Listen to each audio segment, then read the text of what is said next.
নাযাবা মোকে এৰি থৈ। ইয়াত পুতুকণ কি কৰি আছে? এই পুতুকণ, তই ইয়াত কি কৰি আছ অকলে অকলে? মই ইয়াৰ পৰা বেলেগ ঠাইলৈ যাব লৈছো ভেবেলাকাই। কেলৈ, কি হ'ল? কিবা হ'ল নেকি পুতুকণ?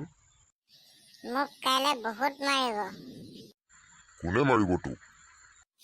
স্কুলত ছাৰে মাৰিব মোক। ছাৰে কেলে মাৰিব তোক? ছাৰ আকৌ পুতুকণকাই পূজা বুলি আজি পূজা শেষ হৈ আৰু 2 দিন পাৰ হৈ গ'ল, মোৰ স্কুল যোৱাই হোৱা নাই। ছাৰে সেই স্কুল ক্ষতি কৰাৰ কাৰণে মাৰিব মোক। সেইটো কথা কি ইমান ডাঙৰনো? ছাৰক কৈ দিব আকৌ কিবা হৈছিল বুলি। ভেবেলাকাই ক'লেনো কি হ'ব? এই পূজাৰ দিনত কিবা বাহানা কৰিলে জানো মানিব? মই কি কৰিম এতিয়া? তই কাম এটা কৰ, তই ছাৰক এখন দৰ্খাস্ত লিখি দিবি। তাকে কৰোঁ নেকি? সৌৱা ছাৰ আহিছে, মই যাওঁগে। ৰবি, ভালেই হ'ল ছাৰ আহিছে। তই ছাৰক কথাটো কৈ দে।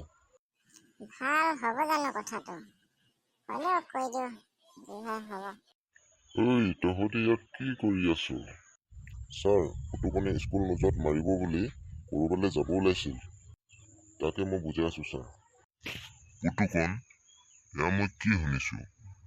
স্কুল নগলো বুলি ইমান ভয় কৰে নেকি? আৰু স্কুল কিয় নগলা?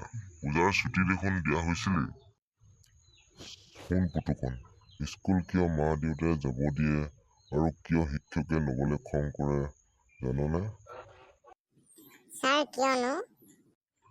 কাৰণ স্কুলত তোমালোকৰ জ্ঞান, শিক্ষা আৰু নানান ধৰণৰ কৌশল আহৰণ কৰিবলৈ য'ত তোমালোকৰ জীৱন আগুৱাই যাবলৈ আগবঢ়ায়। পুতুকণ, ছাৰে ঠিক কথাই কৈছে। মই নপঢ়িলো কাৰণে একো হ'ব নোৱাৰিলো আজি। চৰি ছাৰ, আজিৰ পৰা স্কুল যাব অৱহেলা নকৰোঁ ছাৰ। ভাল কথা, ঠিক আছে, মই এতিয়া যাওঁ। আৰু ভালকে পঢ়া শুনা কৰিবি আৰু স্কুল যাবি। ভেবেলাকাই, ছাৰে ভাল কথা এটা কৈ থৈ গ'ল দেই। আজিৰ পৰা মই স্কুল সদায় যাম, এদিনো ক্ষতি নকৰোঁ। বুজি পালি যে, সেয়াই ধন্যবাদ। ব'ল এতিয়া আমি গৈ থাকোঁ। ব'লা।